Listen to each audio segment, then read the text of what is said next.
Le ministre délégué chargé de l'alphabétisation était en visite de travail ce lundi à Komki-Ipala, localité située à 40 km de Ouagadougou. Amadou Diemdouda Diko est venu chercher des repères afin de mieux s'orienter dans ses actions. Il a visité le centre d'éducation de base non formelle et un centre de multimédia de la localité. Le reportage de Nathalie Sawadou.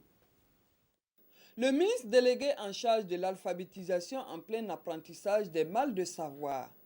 Les malles de savoir sont des outils inventés par un groupe de savants travaillant à la Cité des sciences à Paris.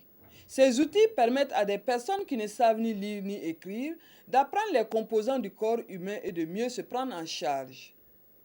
Et c'est le centre d'éducation de base non formelle, CBNF de Komki-Ipala, qui dispense cette formation aux élèves.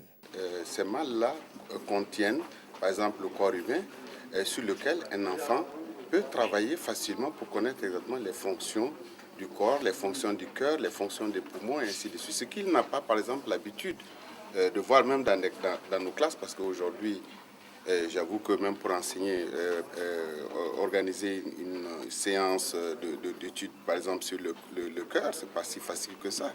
Le centre bénéficie de l'appui de l'ONG italienne La Verso. Comme Komki-Ipala, de nombreux villages sont soutenus par l'ONG.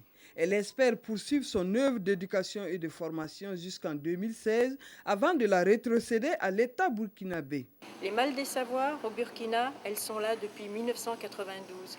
Elles étaient dans la rue avec les enfants de la rue. Elles servaient pour l'alphabétisation et l'accès aux métiers. Ensuite, il y a des malles des savoirs qui circulent actuellement à Pensa. Il y en a d'autres qui circulent à Douroula.